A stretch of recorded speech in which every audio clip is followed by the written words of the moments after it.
This roadshow is brought to you by ResearchBytes.com. So, good morning and welcome all.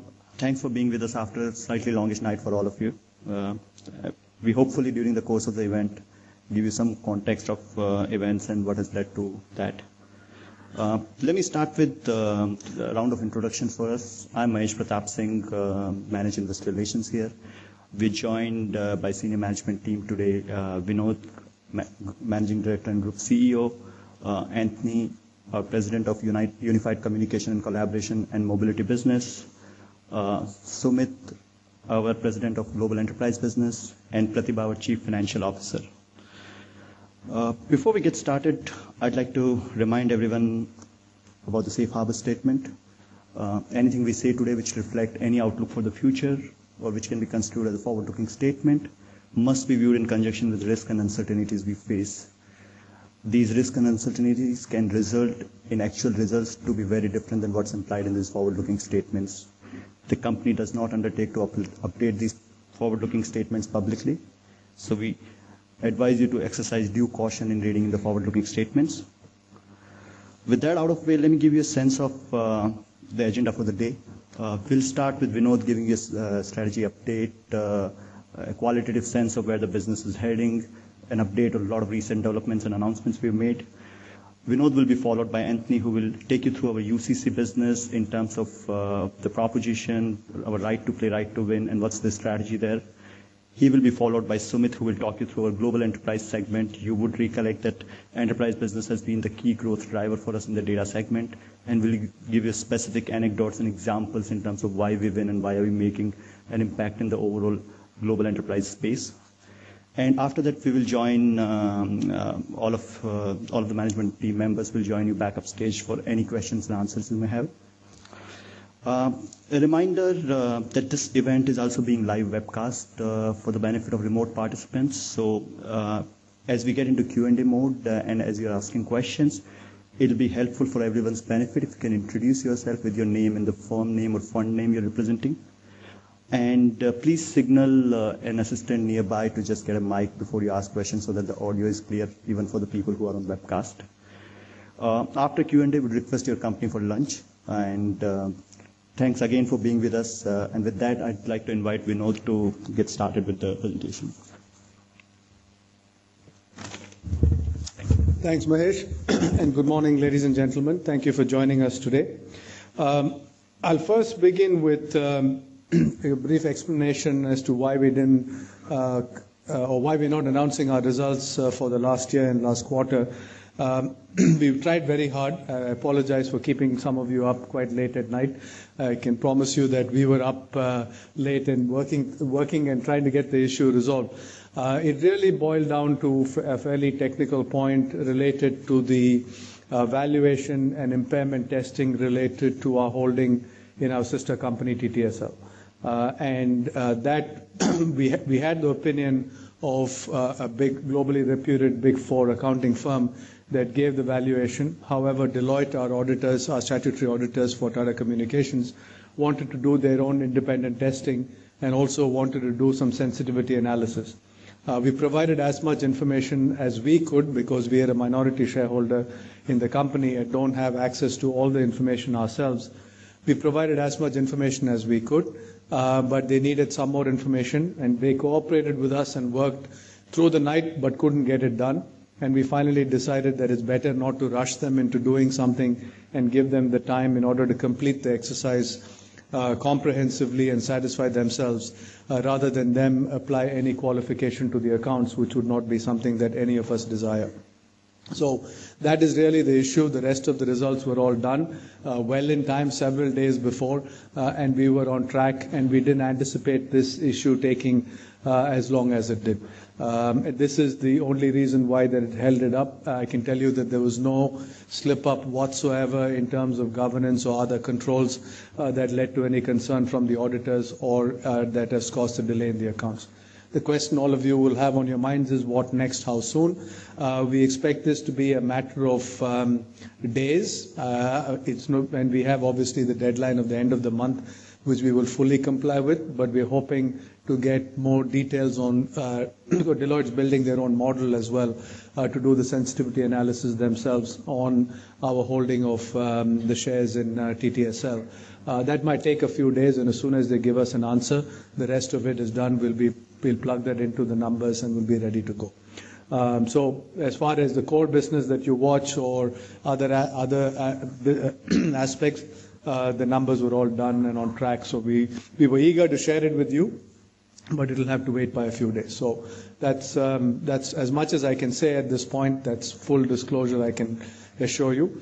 The other reason why we decided we should proceed with the analyst meeting today, and we don't have the usual turnout. I'm sure there are more people dialing in and also watching the webcast. But the other reason is we clearly knew that we were going to sign the data center deal, which got done during the course of last night in terms of the final paperwork and exchanging of the signed documents.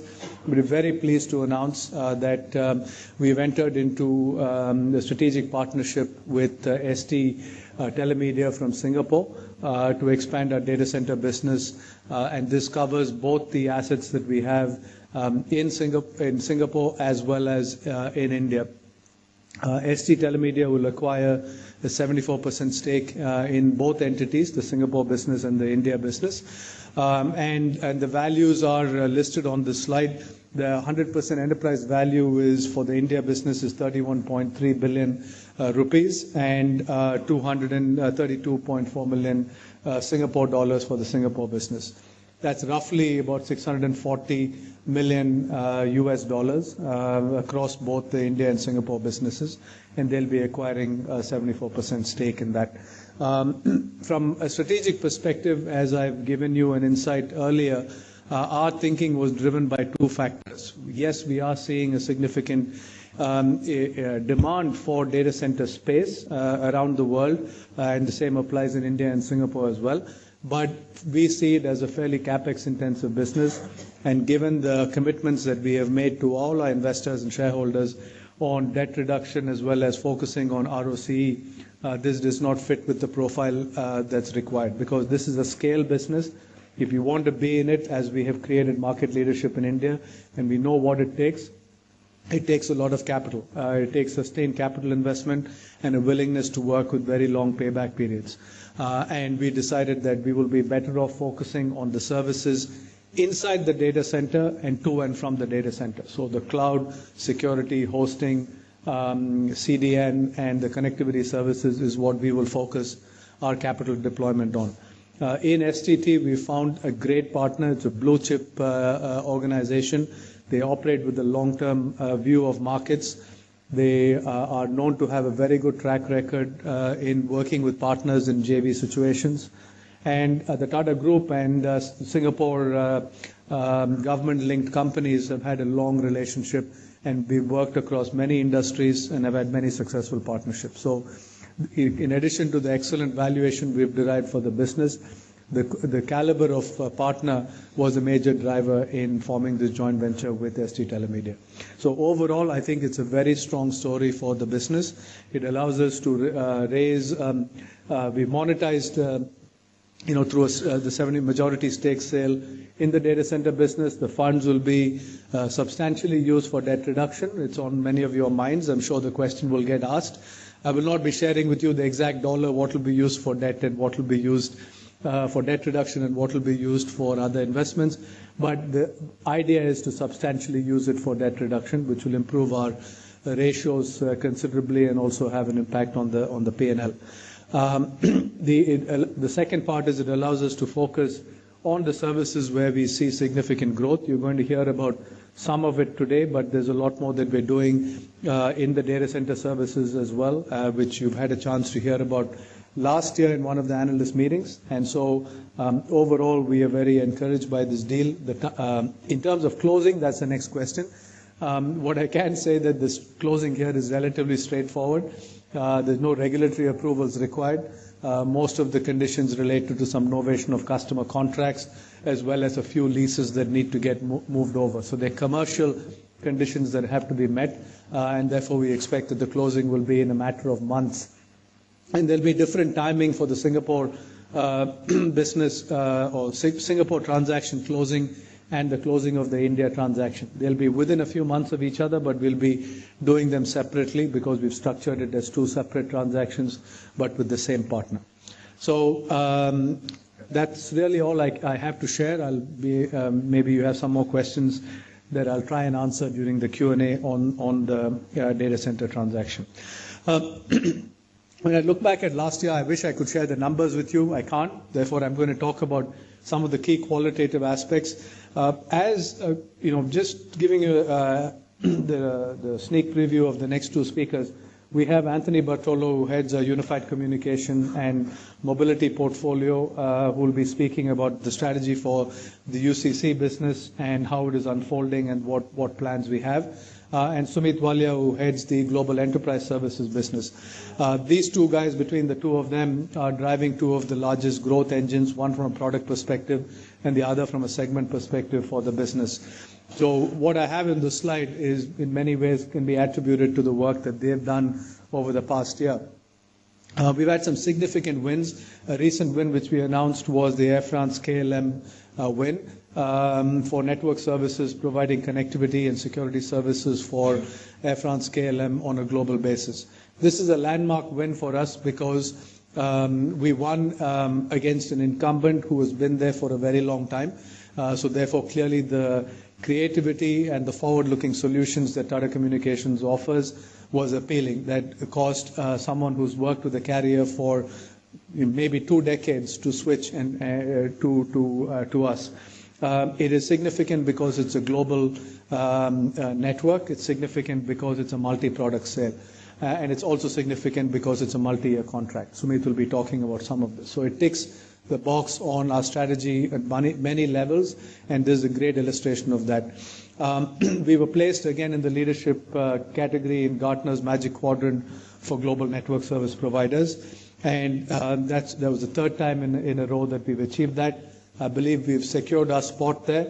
We can't rest easy. It's a competitive and tough position to hold, but that positioning allows us to participate in more bids, more RFPs, and is definitely a very important thing for our business. An important focus for us over the last 2 years has been to create the organization and create a framework ready for partnering, because we believe that direct selling, will not fully realize the potential of Tata Communications. To get more channels to market through systems integration partners, through other value-added resellers, through the carrier relationships that we have is very critical. And we've seen a big growth in the revenue from partners. The frameworks and guidelines for an automation related to working with partners made big strides last year, and we expect that they will pay fairly significant dividends to us in the coming year. There are other things on the slide. I don't intend on touching every one of them, but the one that makes me really proud in this slide is winning the Aon Best Employers Award. We were chosen for the first time by Aon in the top 25 employers in India, and now our aspiration is to try and achieve the same thing on a global basis as well. At the end of the day, it is our team that makes a difference. They create the products, they create the customer experience, and that translates into the numbers that dance and the numbers that you see. So at the end of the day, if our employees are happy and satisfied and like coming to work at Tata Communications, we will deliver and exceed the results that we promise you. So that was a major accolade, and that one I'm especially proud of. We've spoken about the voice business, so the intention of this slide is not really to give you more details on the voice business, but I just want to say that one of the things that we believe that we achieve, we might miss things by a quarter or two here and there, but broadly speaking, when we say we are driving a strategy and driving change, we do achieve it. Mahesh pulled this slide out and this statistic out. In 2013, we gave a forward-looking view saying that the voice business will account for 15%, 15% of our net revenues, and the data would account for 85%. And the picture at that time was actually quite different. Fast forwarding now, That's exactly where we are. Our data business is 87% of our net revenues, and our voice business is 13% of our net revenues. Yes, the voice business has declined. When the results come out, you will see that the data business also grew fairly significantly in order to make up for most of the shortfall of the voice business. We hope that we'll be able to achieve the similar transformation and demonstrate through actual numbers the transformations we're driving in the mix of voice to data is one, but also within the data business, the shift towards more managed services, the shift towards more enterprise customers, and the shift towards more sustained innovation-based services. Next topic I want to quickly cover on is on Neotel. As we shared with you, we called off the Vodacom transaction due to a prolonged regulatory approval process. Essentially, the competitive landscape in South Africa led to a situation where there's some fuzziness with the spectrum-related regulations, and also the players compete in a very different manner, and essentially tie the regulatory process up into knots when their competitors are involved, if I can speak very candidly about it. And both Vodacom and us came to a point that we felt that in spite of submitting revised versions of the deal, the competitors were creating, constant stream of objections that we decided to call the deal off. So as of now, it is business as usual at Neotel. The business has a strong asset. The customers have been very steady, especially in the enterprise space. SMB customers have been growing. The impact of the transaction was largely on the wholesale business, where once we announced a deal with Vodacom, the competitors to Vodacom stopped buying services from Neotel. Funnily enough, now that the transaction has been called off, some of them are coming back to the table, and we're seeing our wholesale business begin to revive again. Having said that, our intention continues to remain steady, that from a strategic perspective, we will have to exit South Africa. So we're working on alternatives, both in terms of arrangements with the banks as well as with potential buyers. And there are parties who are interested. We're in discussions with multiple parties to see what is best for Neotel and what is best for the shareholders of Neotel. It's too early to share any of those details at this point, so please don't press me on it because I cannot speak to the details. But what I can say is the business is steady. Supporting the business is going to be not a significant drain for Tata Communications. And we are looking at alternatives to find a new home for Neotel. So coming back, and this is really a tee-up for Anthony and for Sumit, our strategy continues to remain as I had committed before.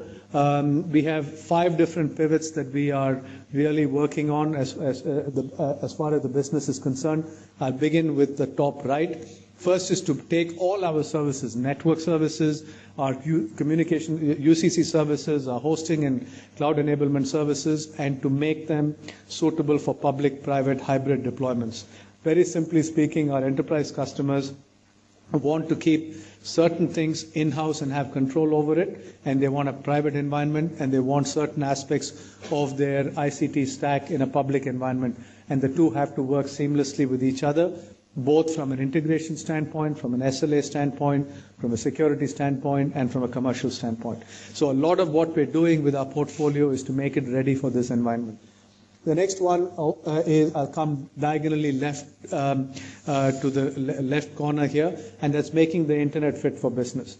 The internet, as I've said before, has largely been a platform that has been designed for consumer use, but increasingly we're finding business customers also shifting their network workloads as well as their application workloads over the internet. And we, being one of the largest operators of the global internet backbone, carrying about 10% of the world's traffic and about a quarter of the world's routes internet routes being broadcast directly on us, are perfectly positioned to help customers make this transition of running only on private networks to using the internet in a more widespread manner.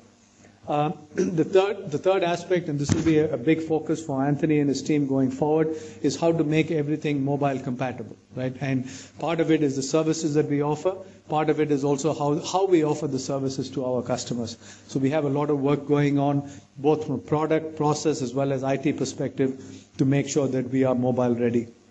I'm sure the consumer companies are already doing it, and we experience that in our day-to-day lives. But the similar transition is taking place with the B2B space as well.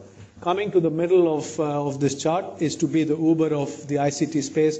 What we mean by that, simply speaking, is to say that we are building our services, leveraging partners extensively. We are not trying to build everything ourselves. We're trying to control our capex, spend capex where there's real value that we will add directly, leverage other people's assets and capabilities, and really derive value by providing the integration of multiple assets around the world. And finally, coming to the last bubble here, is to make sure that we deliver a world-class customer experience by providing that integrated service that sits across partners and across the various platforms that we will operate. I won't go into the slide into too much detail, but these platforms are really helping us leverage the infrastructure we have. Right? Anthony will talk about this. While we focus on the integrated layer on top, while we will integrate partner services, one of the stickiest things we have, and one of the things that allows us to create differentiated offerings, is the infrastructure that we own. And we have a lot of infrastructure on the network side. We are leveraging it fully and using it as strategic capability. This will come out as we speak, in the subsequent presentations, but it's equally applicable in the network space, in the data center services space, in unified communications, and also in the mobility area. All these platforms and the new services, and I've shared this slide with you, also create headroom for us to grow, both by gaining a market share within the services that we are already operating in, but that can only take us so far in a competitive landscape. But we've increased our addressable market using the services that we've already deployed. This is not a figment of our imagination, based on the services that we've already deployed, by about $16 billion. So the addressable market that we're playing in is about $57 billion, and that's the market size as of 2019. So from a strategic perspective, when the numbers come out, you will see we execute well and we're on track for the transformation.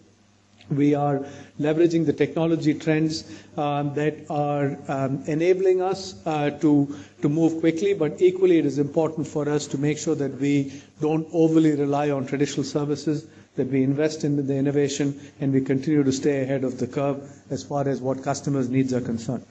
And finally, I think the commitment that we have to improve the ROC and maximize shareholder value remains as steady and central to our thinking and our actions, and you will continue to see that in the numbers in the coming quarters as well. So thank you for your support and patience. And again, I apologize that we could not put the numbers out, but hopefully you understand the reason. It's a very ring-fenced, tight reason. It's a technicality. It does not reflect on any weakness of governance on our part. It was just coordination across multiple companies and multiple auditing agencies that we could not get done in time, that resulted in us being unable to publish the numbers last evening as expected, and we hope we'll get over that in the coming days. Thank you, and I'm going to hand this over to Anthony now.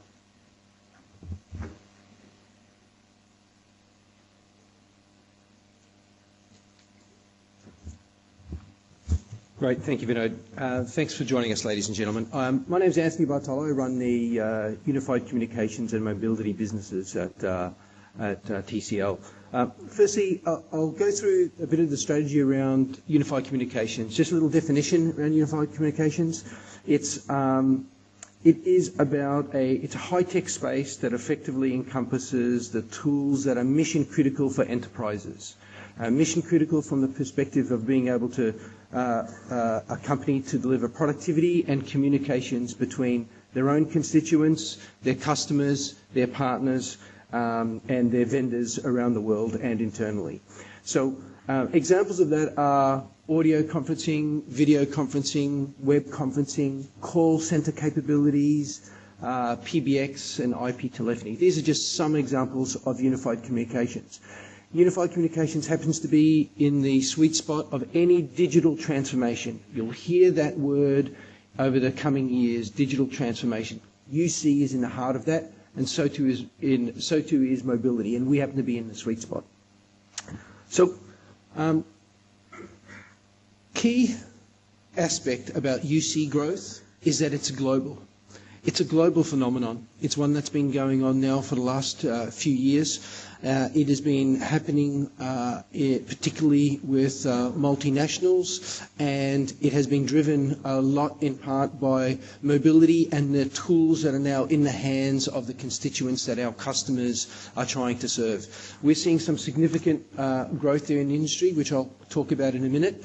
But there's also some interesting statistics. So some 93% of companies, mid to large corporations, are looking to deploy a UC solution or enhance their UC solution.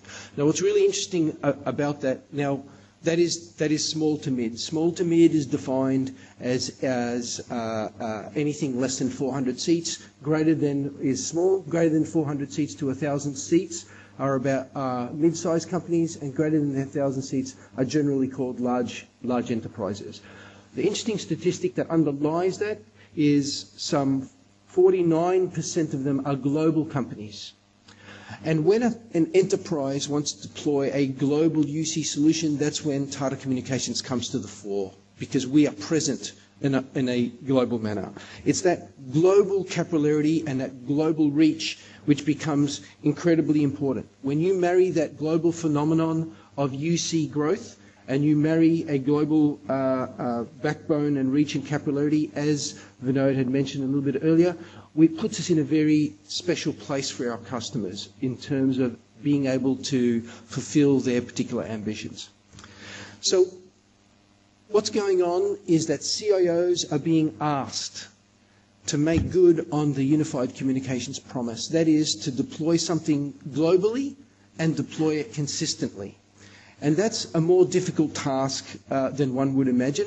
The coloured dots on the slide are simply representations of the fact that domestic carriers have solutions for domestic, in-region, within their legal jurisdiction to deliver their particular services. But when a CIO needs to deploy a globally consistent offering and a globally accessible offering, in order for that to happen, they would have to rely on speaking to every one of those particular carriers in all the countries that they want to function in, and negotiate a service level agreement, a contract, a pricing, and that could take significant amount of time and resource in order to achieve that.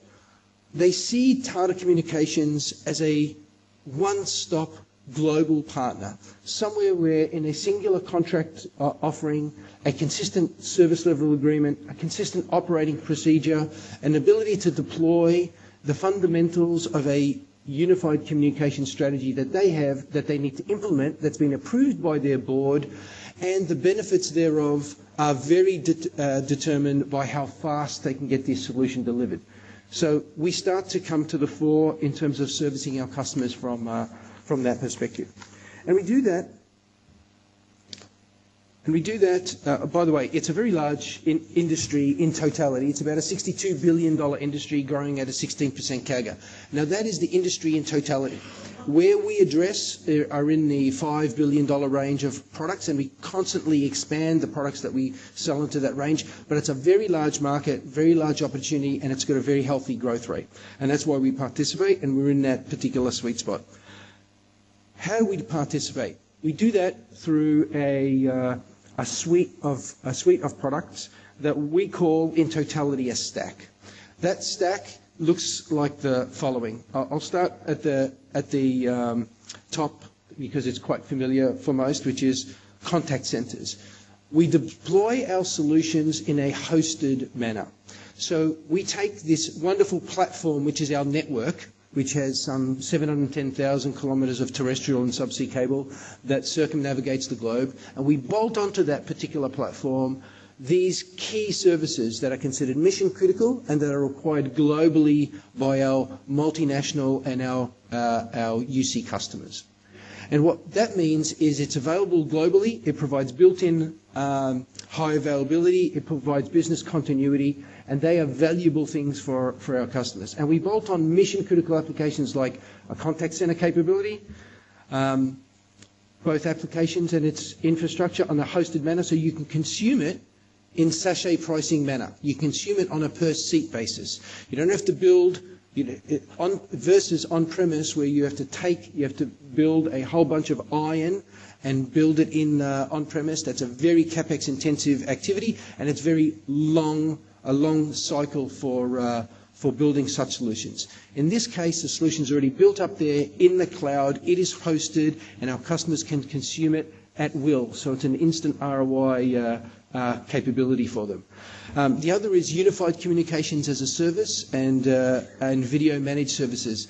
Much like contact center, they're another application. In this case, it's video, or it's IP telephony, or your PBX capability built into the cloud and ready for consumption. We've done the same for unified conferencing, which is audio conferencing, web conferencing, content, and these are key base fundamentals for any UC deployment. And they're all built on SIP trunking. So we talked about that network. That network is a set of trunks, and a huge growth driver is SIP. And I'll talk a little bit about SIP in the coming slide. But it's a huge growth driver because it is becoming a fundamental requirement for our customers to deploy a holistic UC capability. And all these services are built on that global Tier 1 network. That is the fundamental platform that we have, and we build UC platforms on top of that.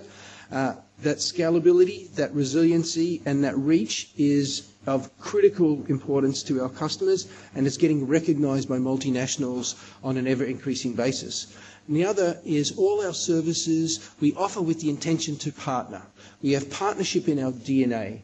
We do that, as you can see, through our 1,600 carrier relationships. By definition, they are partnerships. And we also white label our services. That is, we don't rest on simply the laurels of our brand. Though we do go direct to customers, we do take those services and allow them to be reskinned or rebranded, which is what we call white labeling, to a partner who may want to offer those services in their jurisdiction, to either look much more global than they really are, but not invest a capex on replicating the service. And we see that time and time again. So our services are modular, and they focus on our core strengths. Now, this is actually what is one of the main reasons why I found Tata Communications attractive when I came over. It's because we have taken a holistic approach, a holistic perspective here. It's important to understand it's not what you deploy in high technology. A lot of the time it's how you deploy it. And we take a very different perspective that's actually quite unique. Many talk about some of the services I just articulated, such as contact center capabilities or IP telephony or audio or video or web conferencing, and they talk about the application. And we talk about it in technical terms, in terms of uptime.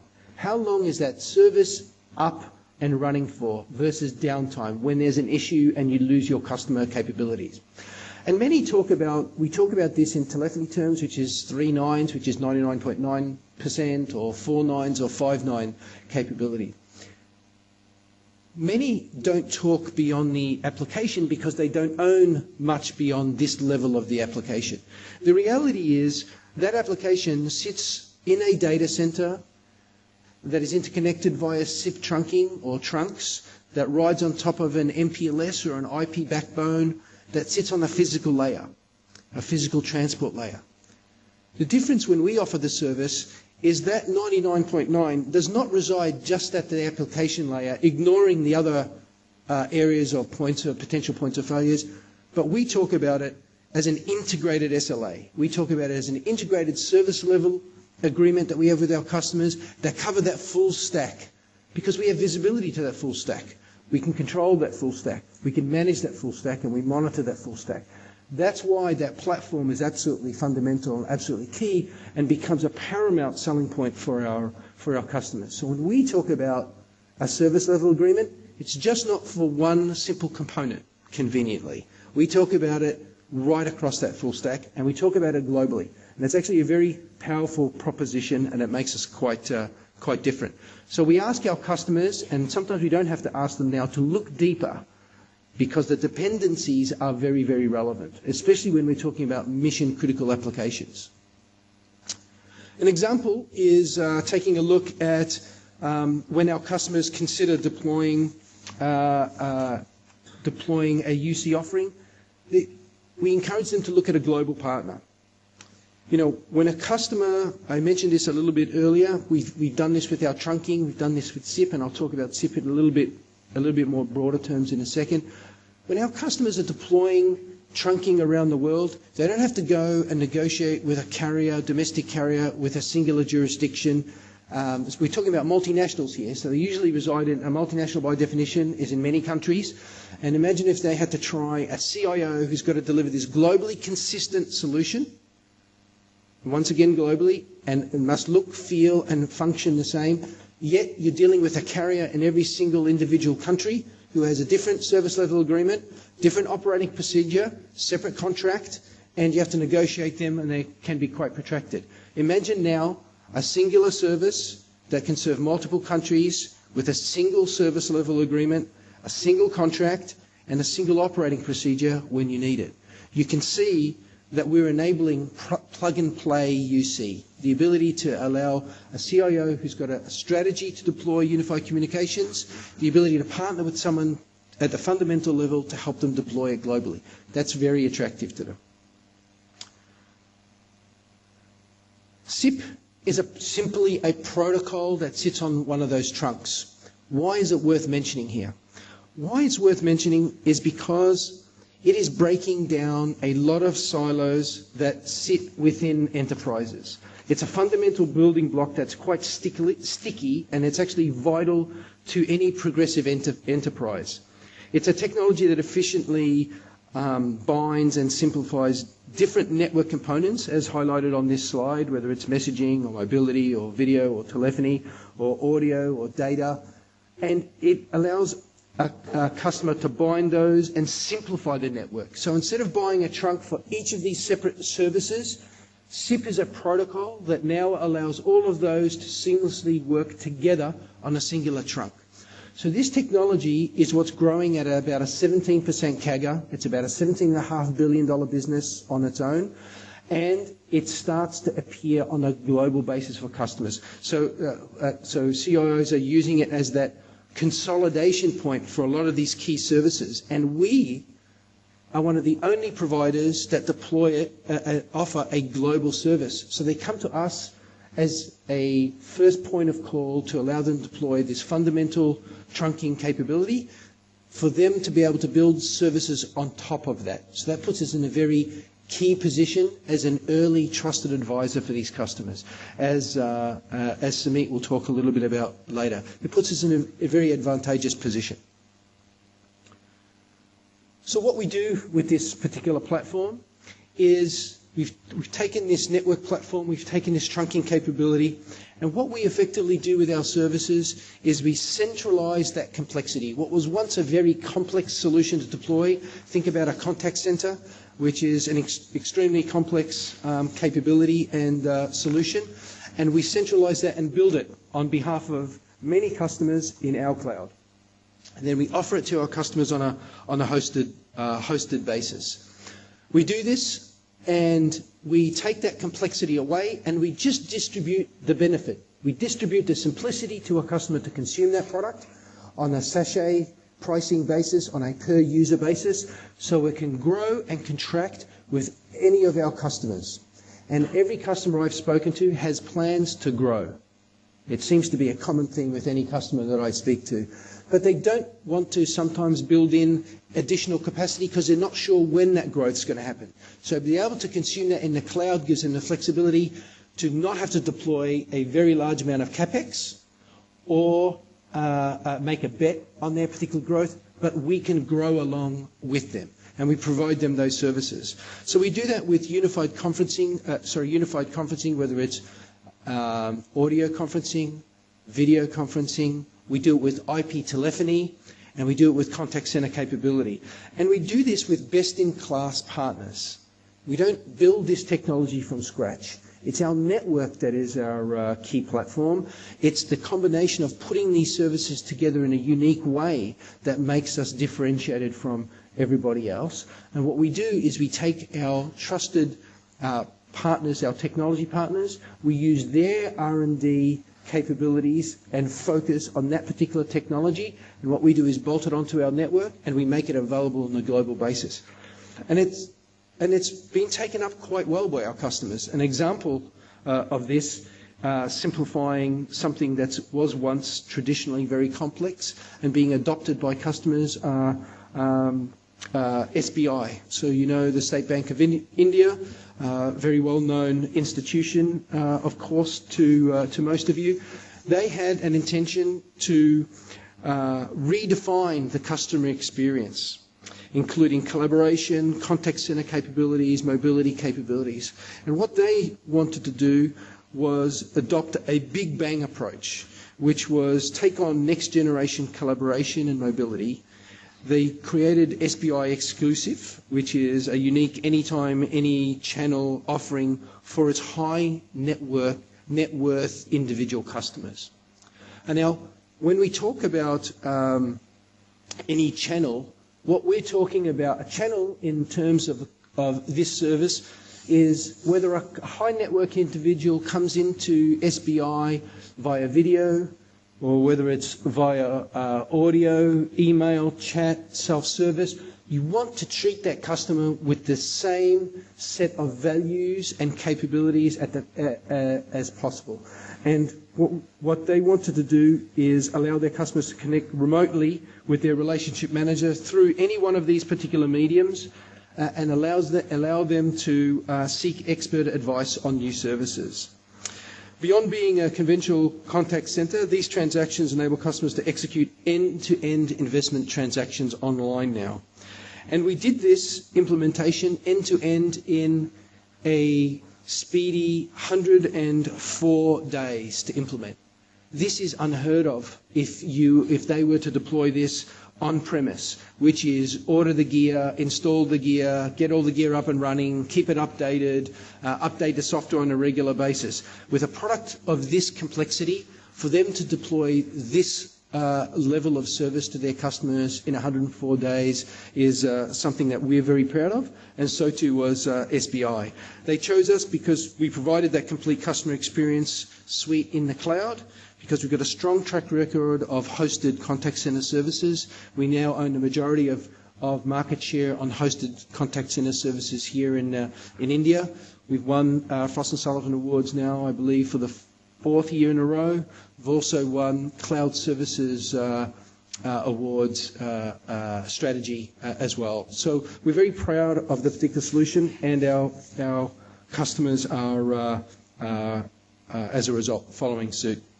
We're not going this alone. I mentioned this before. Partnering is incredibly important to us. We believe that the market is so large that chipping away at it on your own is not, or can be done, but can be much more prudent to involve our partners and create an ecosystem. And what we've done is we've created this platform through an API infrastructure that allows us to take advantage of a set of partners and bring services to market much faster than we otherwise would, and therefore get an opportunity to capture that revenue growth. So we are partnering for growth. We'll continue to do that. We believe it's a fundamental part of our DNA, and you can expect to see that continue for us. And the strategy's worked well. I mean, we've grown on average 26% CAGR over the last 3 years. We've doubled the business over the last 3 years. So this is a strategy that serves us pretty well, and we see no reason why this is likely to abate in the coming years. So finally, we think partnering for a long term with both our customers and our technology partners is imperative. We provide modular services for our customers that allow them to integrate their services into their strategy and their roadmap at their pace. We provide unparalleled reach. I think you know that as an investor community, and that reach is recognized worldwide. We're scalable, resilient, and we remain loyal to those utility models. and our services are built on that bedrock Tata Communications platform, right? That tier one infrastructure is a key stepping stone for us. I think we've done a nice job, and hopefully you agree, on stepping off that particular platform and offering new ecosystems and platforms to our customers and partners. So look forward to speaking to you for the rest of the day. Thank you very much. And I'll hand it over to Sumit.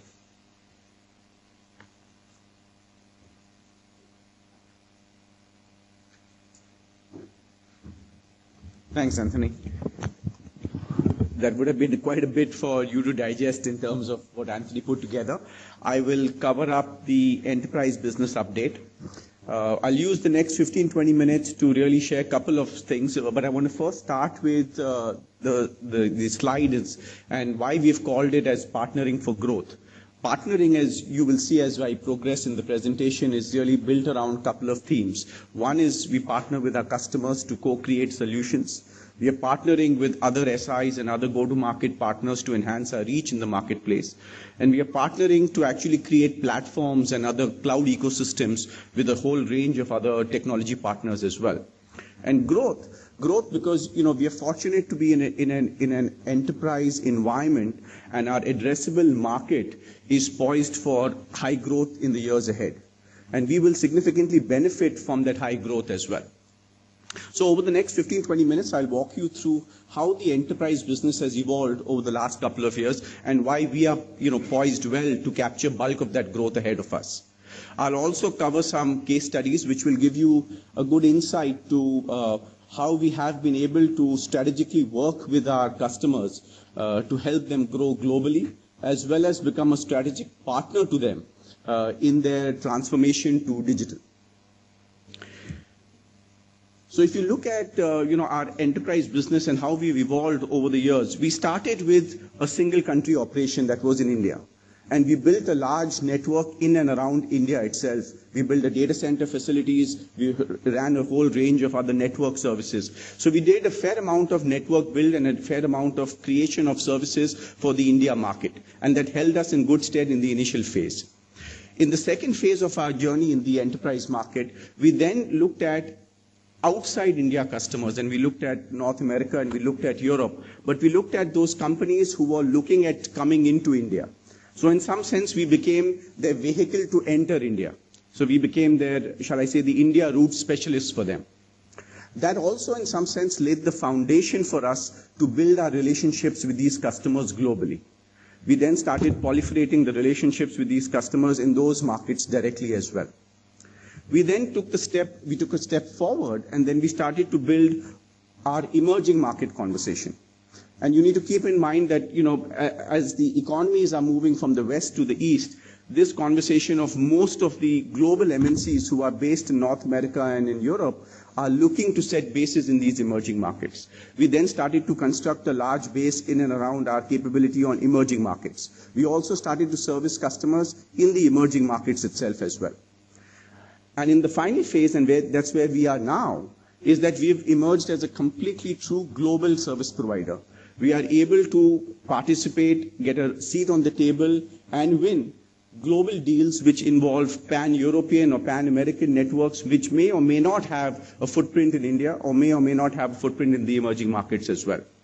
So that's, in some sense, how we've evolved over the period of time, and that's where we stand today as a true global service provider. What that has done for us is that it's now given us totally 3,600 customers. The enterprise universe that we have today is 3,600 customers. We have over 45% of our revenues coming from outside the home market, which is in India. We have a market leading position in India. We have over 27% market share in the home market in India as well. I want to take a minute to give you a little bit of color on these 3,600 customers. We are very, very focused on market segmentation. So we spend a fair amount of time deep profiling customers and choosing customers and markets in which we believe our capability to win will be very, very high. And at that backdrop, as you can see, we cover a range of customer segments. And this list is by no means an exhaustive list. This is where we have the permission to display the logos. I would love to display the entire list that we have, but the block on top should give you an indication of the kind of customers that we work with. So if you look at the Fortune 500 list or you look at the ET 500 list, we cover a very large portion of these customers. And actually, if you extend that Fortune 500 to a Fortune 2000 kind of universe, bulk of that universe is a part of our customer base as well. And we cut across a whole range of industry sectors, across manufacturing, e-commerce, new age services like healthcare, etc. We are, our markets of presence and our segments of operation cut across this entire spectrum.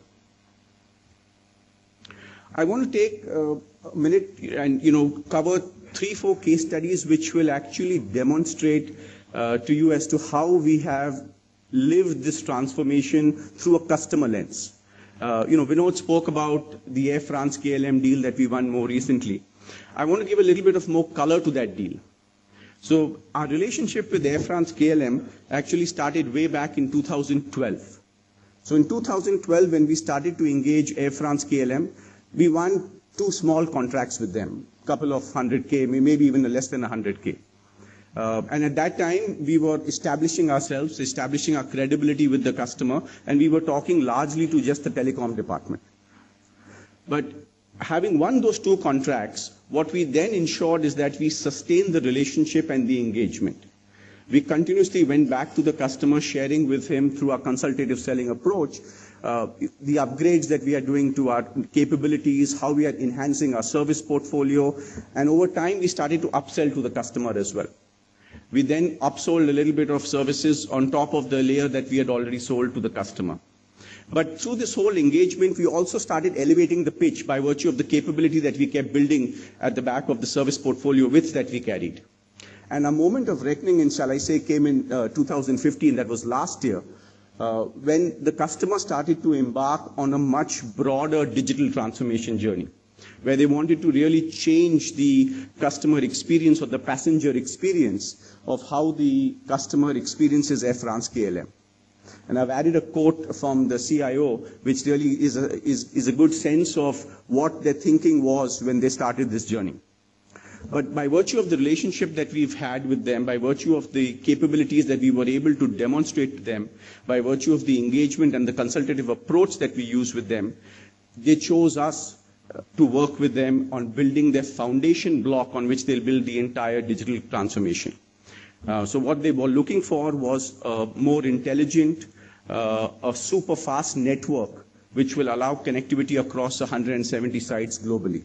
So they looked to replace the legacy infrastructure that they had. Vinod spoke about the fact that this was a replacement of the incumbent. We were not only up against the incumbent, but we were up against 3-4 significant tier 1 European telcos as well.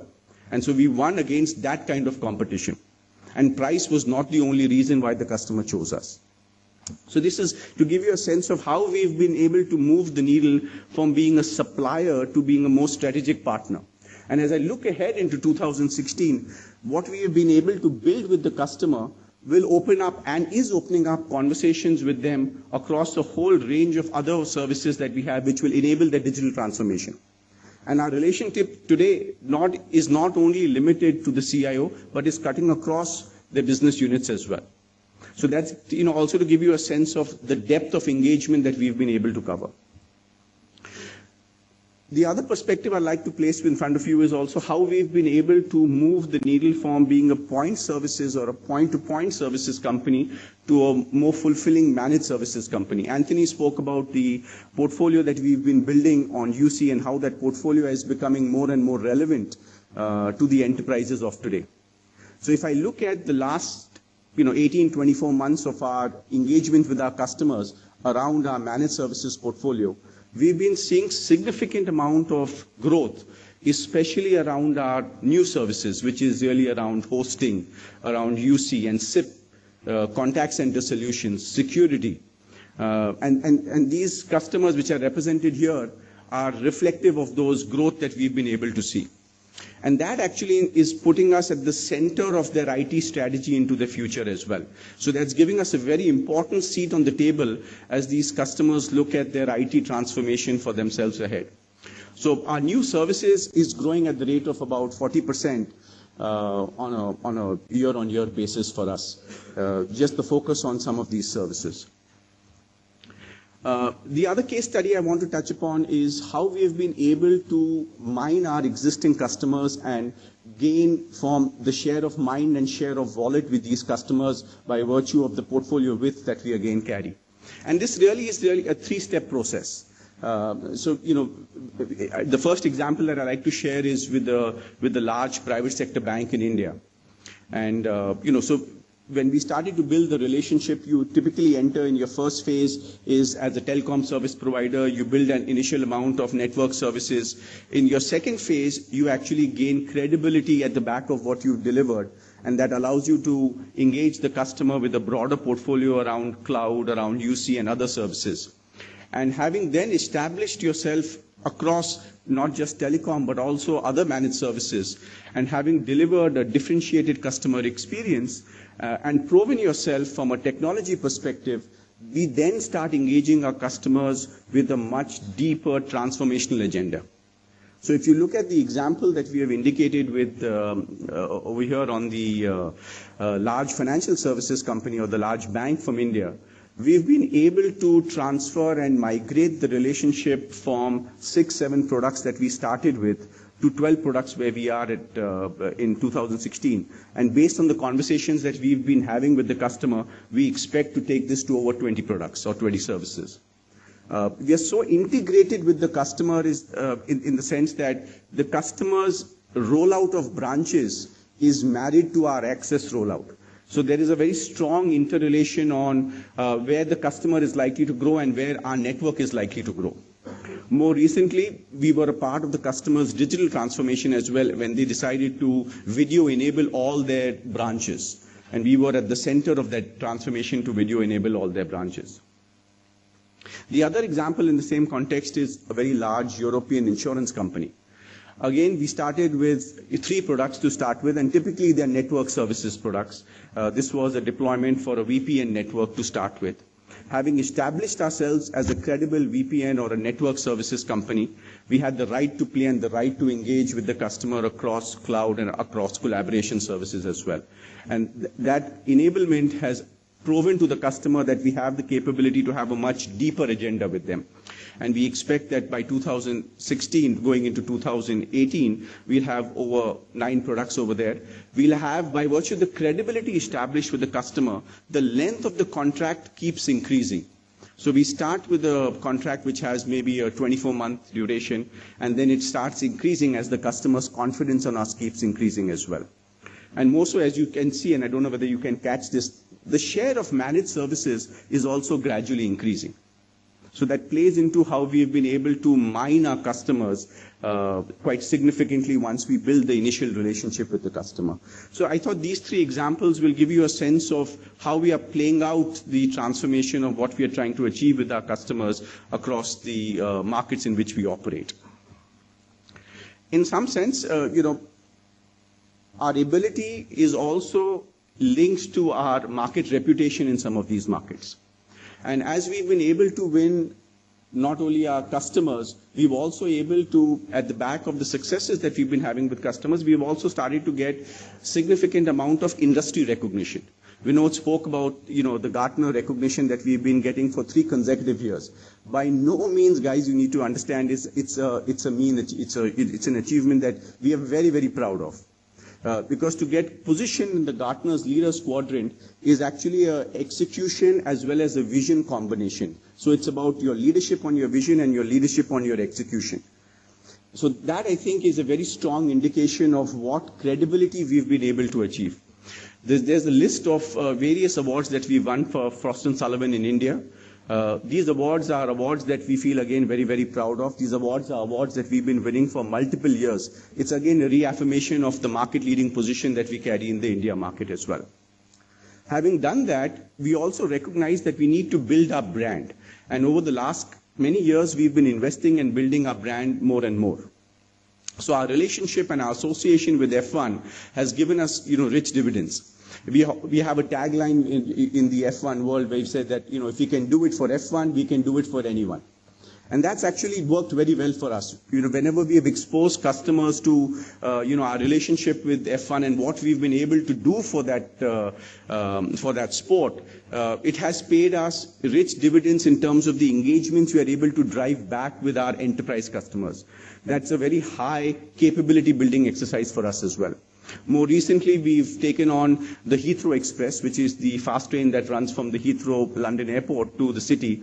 And that branding, and the passenger traffic on that train is largely large business enterprise customers.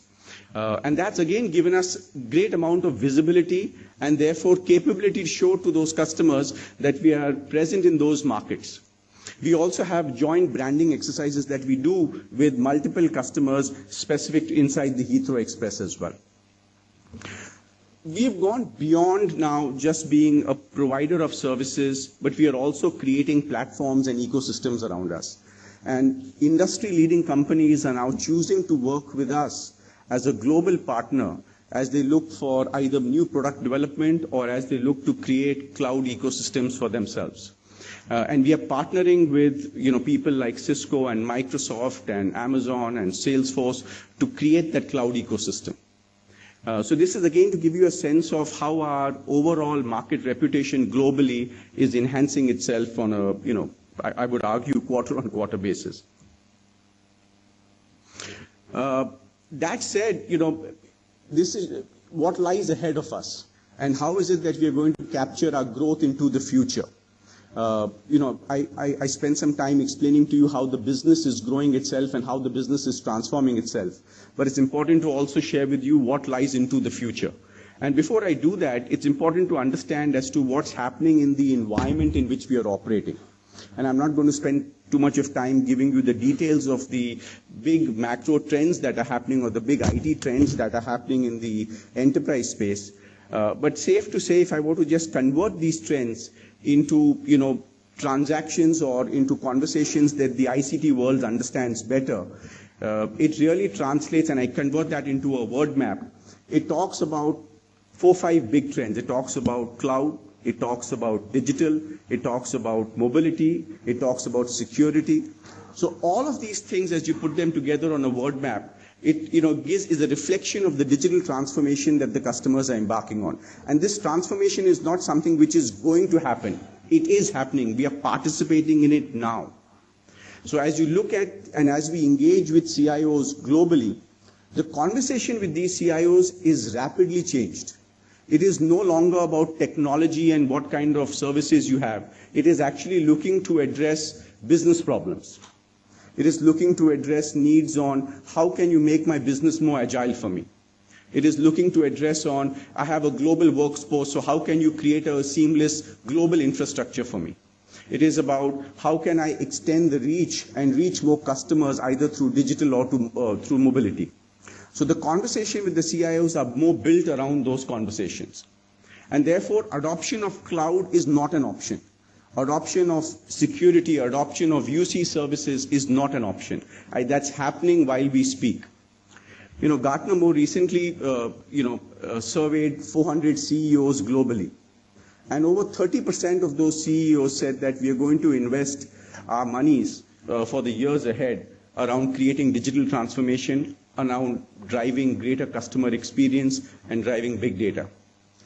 And the Air France KLM example that I quoted earlier is about driving this differentiated customer experience.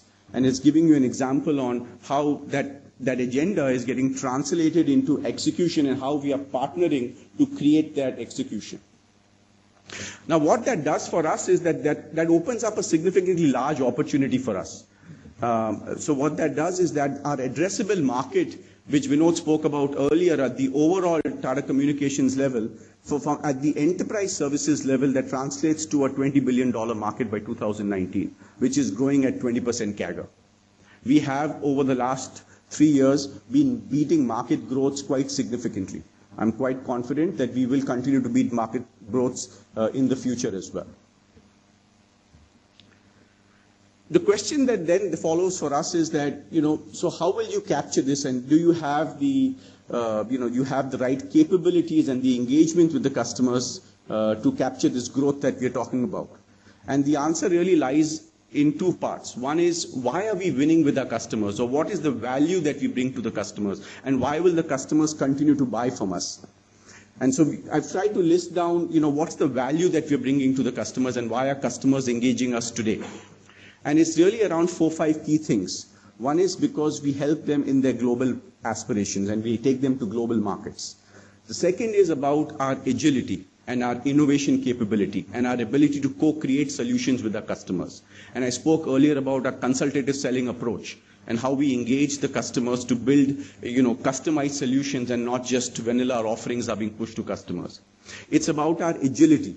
And it's about our ability to deliver quickly to our customers. It's about our width of portfolio of services. These are reasons why customers tell us they choose to come back and work back with us.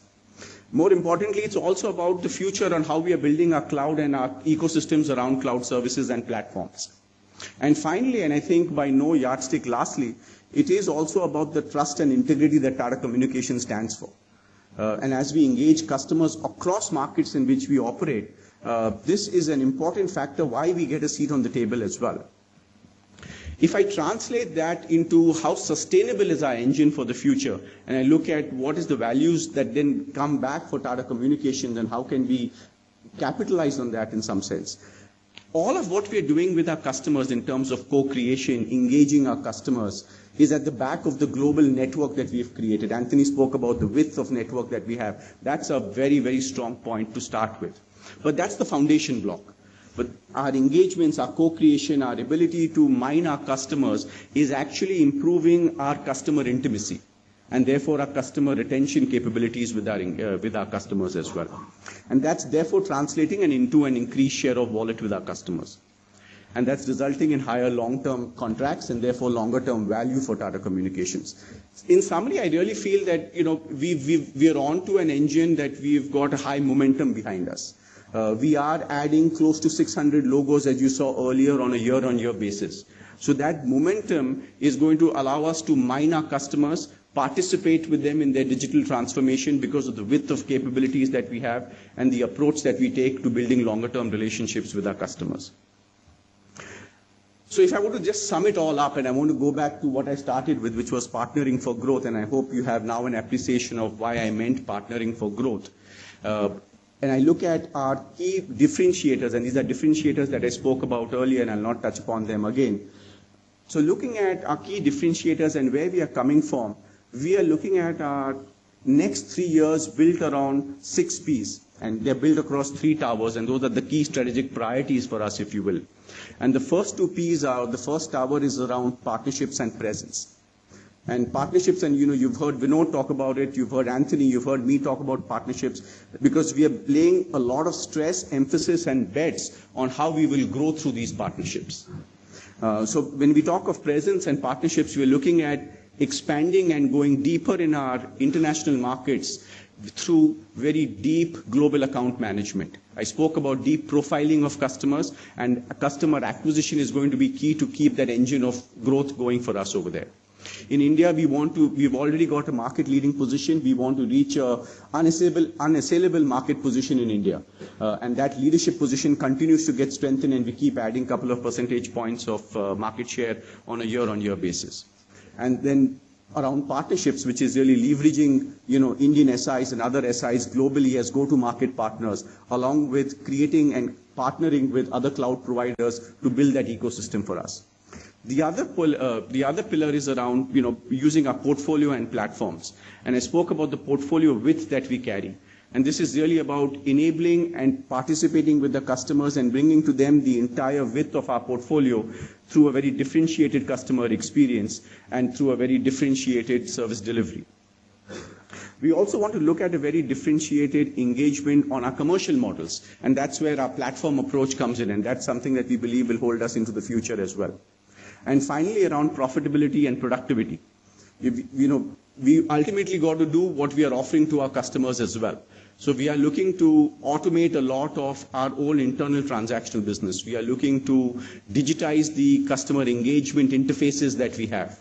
We are looking at the entire life cycle of our customer management, and we're looking at various analytics around that to help us better with pricing trends, cross-sell and upsell opportunities, win-loss analysis. So we keep that momentum going into the future as well. So that, in summary, is our focus as we build into the future across these 6 Ps as well. With that, I'd like to end, and I'd like to call Pratibha to share a few words before we end.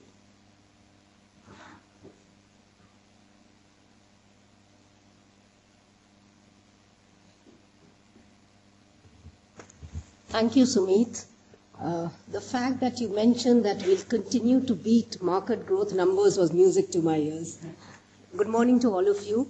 I wanted to take this opportunity to share a piece of news with you. While some of you may be aware, Mahesh has decided to move on and pursue new exciting opportunities. Vinod and I would like to express our sincere gratitude and appreciation to Mahesh.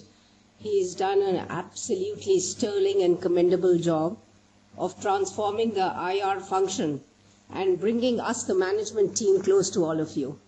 Thank you, Mahesh, and wish you all the best for your future endeavors.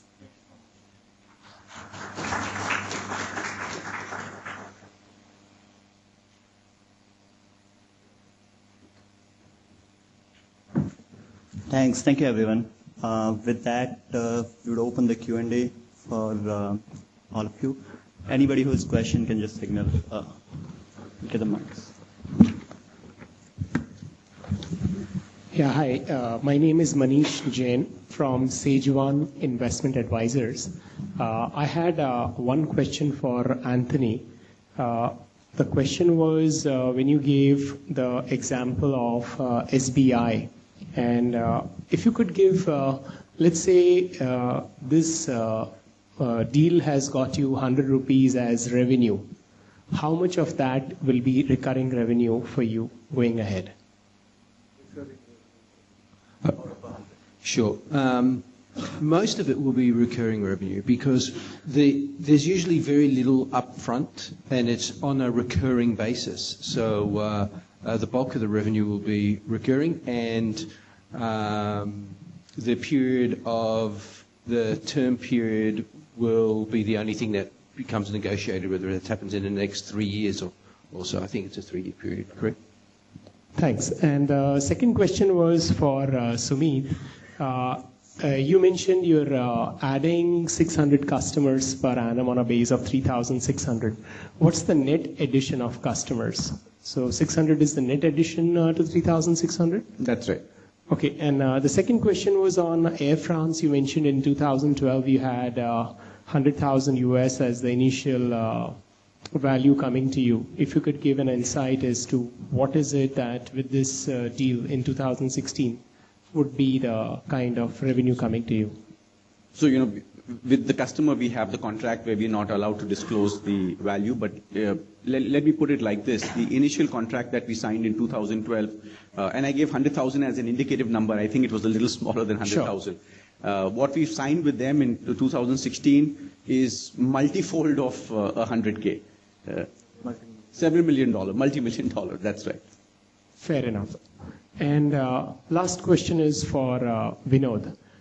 In terms of the transformation happening, if I look at the pricing power as a yardstick for the firm, TCL, if this is sort of subjective, if the index of pricing power was 100 for you in 2012, what would you say it is in 2016? Sorry, I am not being difficult here, but how do you define pricing power? Pricing power is something, let's say, if you have a customer today and tomorrow you want to offer additional bouquet of services with a higher pricing level, you lose some customers. You lose volume when you increase your prices. So if you had that as an index...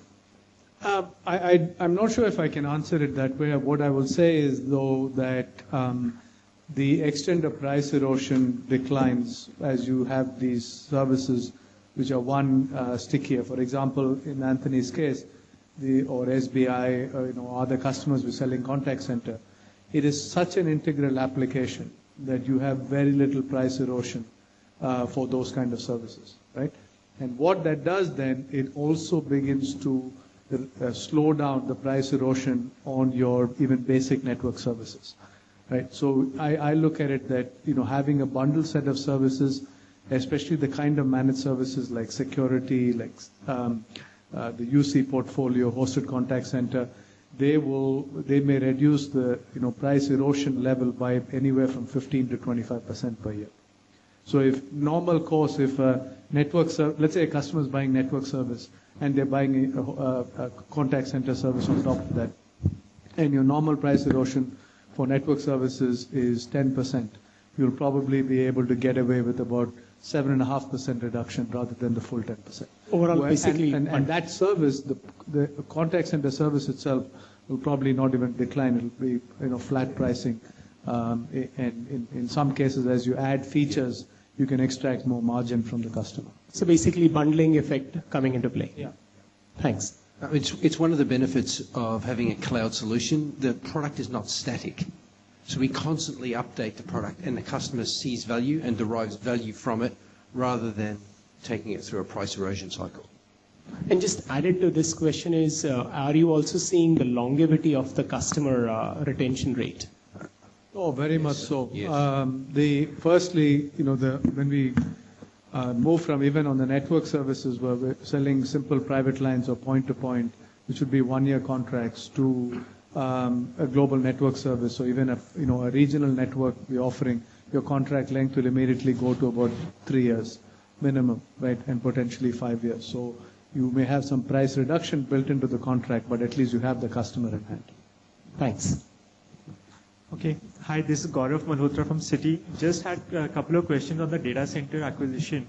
If you could just give us some sense of, the revenue, the EBITDA, any broad numbers on that would be quite helpful. Pratibha came prepared for this one. I'll be sharing with you, well, I won't be able to give you the exact numbers, and you would understand the sensitivity around result time. But our data center business in India is sub 100 million, and our EBITDA is sub 30%. But this is for the India business, right? You also have a Singapore. We don't share data separately for the Any Singapore sense in just in terms of the size of how the proportionate It's significantly smaller. That's all that I can share.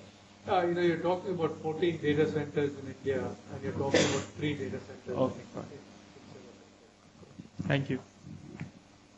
Hi, this is Romit here. I had 4 questions. First one's for Vinod. Given that you have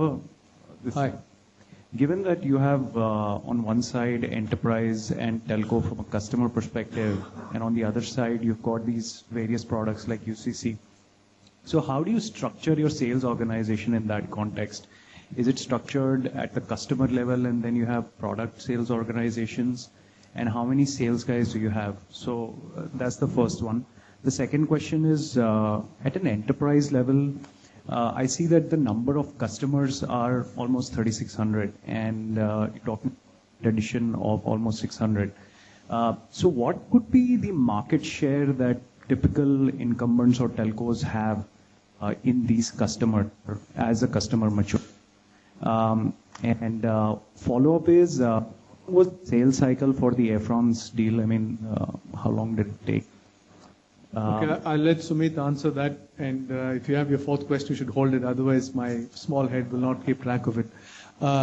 So we have about 1,100 salespeople, right? And sales organization is broadly broken up into 3 sub-segments, if you want to call it. So Sumit heads the global enterprise sales team that targets the multinational customers and the large Indian customers. Then we have, and they have a target list of about 7,500, 7,500 customers that they're targeting, right? And the focus will be really to get to those customers and then mine them deep. And that's where the bulk of the spend is when you look at global enterprises. Then we have the service provider segment, They have about 1,600 customers today. The universe is about 2,000 customers that they target across ISPs, media and entertainment companies, traditional and digital broadcast companies, as well as telcos of all shapes and sizes. And that's the second segment. The third segment is a group that focuses on the OTT players, or what we call the next-gen players, so the Facebooks and Googles and Yahoo and Microsoft of the world. About 40 odd accounts they target, and we have relationships with roughly half of them at this point. Right? So that's how the sales organization is structured. And then as we introduce new services, and then we have two product groups. Let me show. One is headed by Anthony. He manages the entire unified communication and mobility services portfolio. And then we have Jenius Wong, who heads a product group that manages all the network services and data center services. So the sales team then will take the entire set of solutions across Anthony's portfolio and Jenius's portfolio and sell it to the customers. We have solution architects who will pick these products from the shelf and package them into solutions that are relevant for what the customer wants.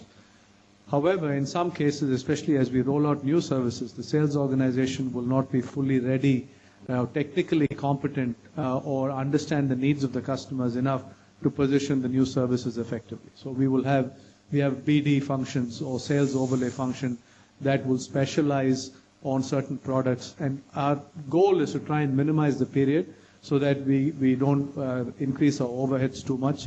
But for all new services, we'll have BD resources. So for example, right now, for our hosting services and cloud enablement services, we have BD teams that will work alongside the sales teams because it's a fairly technical and fairly complex sale.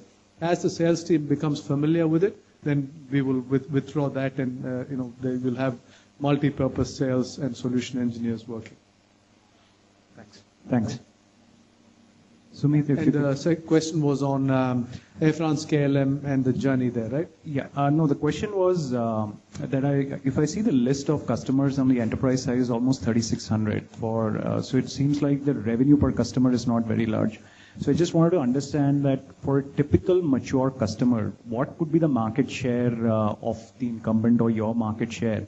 I'm just trying to understand that what kind of market shares you can get in mature customers and what could be the revenue size at that stage. Okay, it varies again by segment, right? You look at your next gen segment, we have one customer relationship which is more than $100 million, right? So I'll leave that aside, and this question is probably more relevant to Sumit's organization, right? And therefore I'll let Sumit answer the question. So let me answer your previous question that you asked as well, which is how long did the Air France cycle take us? So, like I said, this was an ongoing relationship, but from the time they decided that they wanted to create this digital transformation, it took us a good 6 to 9 months before we were able to fulfill the requirements from what they started with to where they are today. And the deployment will take a little longer as well. So that's the first part of your question. On the second part of your question, in terms of what's the size of our wallet that we are able to enjoy with some of these enterprise customers, as Vinod was trying to point out, it really varies by geography. The average ticket size, you're right, is if I look at it at an aggregate level, is relatively smaller, but that again varies by geography. So if I look at, for example, in our Europe geography, the average ticket size is much higher than what I would experience in the India geography, for example. But that's also reflective of the market position that we have in India versus the market position and the opportunity that we are, presenting ourselves in Europe, for example. That said, I also think that our wallet size with each of these customers, because in India we've had a longer tenure with these customers, our wallet sizes and therefore our share of wallet with these customers in many cases at the top end of our segmentation pyramid goes as high as 50-55% as well. But the average, and I don't want to hazard a guess, I don't have the real number with me, would be lower than 50-55% at an average across all our geographies. I'll stick my neck out a little bit more. Right, a typical Indian customer, I'm not talking your largest customers, you say mid-band, their spend with us will be about $1 million, right? 5-6 crores, right? And because the spend of customers here on ICT, that's, it's not as big as a large multinational. If you go to the US or Europe, our spend will be in the range of $2 to $3 million, right? For the mid-sized customers, we have $10 million customers also, right? That would be typical. Our wallet share in India will be on average about 30-35%, quite similar to the market share that we've reflected. Our share of wallet when it comes to an international customer will be sub 5%. Right? And that's why we're seeing our international business grow rapidly, because we have a lot of headroom to grow. And India, because we're the market leader, we grew 1% market share last year, which is quite a big deal, because we are already at 26%, we're growing to 27% market share. But we think that as we redefine, the growth in India will come not just by more wallet share, also by going into adjacent services. Whereas the growth in international will come from actually, even from network services, getting more wallet share. Right, that's helpful. Thank you. The next question is to Anthony. What would be the typical deal sizes in the UCC space? And if you could talk a little bit about whom do you compete with? And would players like Vonage, etc., would be your competition? So I think some color there would be really helpful. It's a good question. It's really, we have a wide diversity of products. So getting the average size of a deal is a difficult thing to give. But I'll try and stratify it a little. So a contact center, I'll try and break it down into the four areas. The contact center space tends to be, they're not things that you just subscribe for a year. They're strategic to a customer, so they're usually multi-year deals, and it depends on how many seats that a customer purchases. So they're usually in the range of 3 to a couple of thousand seats at a time. We've got some bigger, and we've got some in the works that are much bigger. They're going to be larger ticket size numbers. So there could be total contract values that are in the vicinity of $2 to $3 million and above, depending on the size and depending on the channels that they want to purchase. Okay, so certain channels may be more expensive to consume than others. In the SIP trunking side, you can have customers in the $10,000 or $20,000 MRC monthly recurring charges to $100,000 to $200,000. What we're seeing though is that number doesn't get smaller. We're seeing when they get a taste of SIP trunking, we're watching that they're starting to push more traffic into this particular type of pipe and make it more global. So they'll start off in one geography or one particular route or tributary, and then they'll start to add on top of that. Because what it's doing is it's substituting BRI or PRI, ISDN sort of trunks around, which are 30, 40 to 55% more expensive. So for them, they see not only the efficiency from a topological perspective on the technology, but they're also seeing tremendous efficiency from the dollar spend, which wasn't ours in the first place, which is a net gain for us. So that's the type of spread that you see right across the field. Can you remind me of the second question? Whom do you compete with? And who do we compete with? The people we compete with tend to be very large pseudo-multinational carriers. So it would be BTs or Oranges, those type of players. And they also are customers of ours in some other aspects. So that is the case. You mentioned Vonage; they're a customer of ours. So we enable our customers in some cases to compete in their particular segment of the market. At the same time, we cohabitate. So it's actually quite. Vonage would be like a white label buyer. Yes. For you. Yes, that's correct. Okay. Thank you. Vonage actually consumes trunks from us. And they would build their own services on top of that. Okay. Got it. And the last question is, Pratibha, could you help us with the CapEx guidance for FY17, if possible, given that data center deal has been announced? Should be in the range of 200 to 50 million. Okay, thank you. Hi, this is Anupam Tiwari from Principal Mutual. Is there any probability of further investment in TTSL? Is there any probability of further investment in TTSL? TTSL? Yeah. No. Okay. On this data center deal, as you said, this business is capex intensive. So, if your new partner decides to do further capex, you need to maintain your share of capex of that. Or the company or JV, whatever it is, that will leverage on itself to do the capex. Answer is yes, but we believe we'll manage it within the guidance we've given. Okay, thank you. Yeah, hi, this is Piyush from CIMB. First question is to Sumit. Depending on the capabilities which you have developed on the enterprise side over the last few years, as well as on the product side, on the feet on the ground, what are the geographies which would be kind of key focus areas over the next couple of years? And if you could help us understand like the addressable market for us, like probably in Europe, in US, and what is our current market share, so that it helps us to understand probably 2 to 3 years down the line what is the potential size we are looking at. And secondly, for Vinod, after the conclusion of firstly congratulations on the deal conclusion of data center. The net debt to EBITDA guidance that you had earlier given, what is the change or what's the strategy over there now, considering that north of 400 million is now coming in as the proceeds from data center. So some color for the 3 to 4 year kind of guidance. So to your first question, and like Vinod indicated earlier as well, our positions in our international markets, that is North America, Europe, and Asia, we are a market challenger. So, talking market share in those markets, it would not be a right thing to do. We would be sub 5% in many of those markets, if not all those markets. And therefore, the opportunity that is ahead of us, and I spoke about that $20 billion addressable market, a large part of the $20 billion addressable market will come from these markets. The India market is, to my mind, based on the numbers that we see from various analysts, is not more than $2.5 billion. So a large part of our growth will come from those international markets. And the fact that we have a small market share position should give you a size of what is the growth opportunity for us in the years ahead as well. So that's to give you a sense of the market opportunity.